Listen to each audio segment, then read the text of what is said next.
Big বস কন্টেস্ট্যান্টদের মধ্যে viral এই নেক পিসটা রিক্রিয়েট করে ফেললাম। বিগ বস আসলে একটা কন্ট্রোভার্সিয়াল শো, অনেক পজিটিভ নেগেটিভ কমেন্ট আছে, তারপরেও দেখি। তো কিছুদিন আগে বিগ বসের এক্স কন্টেস্ট্যান্ট ইশা মালভির গলায় দেখলাম এই নেক পিসটা। I like her fashion sense, তখন দেখে এটা ভালো লেগেছিল। এন্ড তারপরে বিগ বস হাউসের প্রেজেন্ট কন্টেস্ট্যান্ট দেখে আবার সেম নেক পিসটা পড়েছে, তাই ভাবলাম এটাকে রিক্রিয়েট করে ফেলি।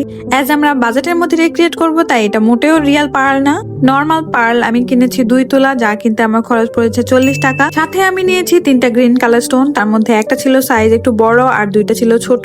বড়টার প্রাইস ছিল 25 টাকা, ছোটগুলোর প্রাইস ছিল 20 টাকা। সাথে 1 গজ এই স্টোনের চেনটা নিয়েছি, যা আমার পুরোটা লাগেনি। এন্ড এটার দাম ছিল মাত্র 25 টাকা।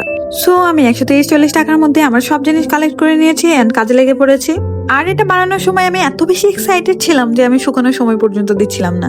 যাই হোক, নতুন কাজ করতে গেলে তো এক্সাইটমেন্ট থাকবেই, বাট আমি তাও শুকানোর টাইম দিয়ে শুকিয়ে নিয়েছি পুরো কাজটা। নেক পিসের সাথে আমি ম্যাচিং করে 2টা ইয়ারিংও করে নিয়েছি। এন্ড খুব ইজি একটা প্রসেস ছিল, যেটা আমি পুরোটা দেখানোর চেষ্টা করেছি। পুরো রিক্রিয়েশনটা কেমন হলো অবশ্যই জানাবেন। And this is the final result.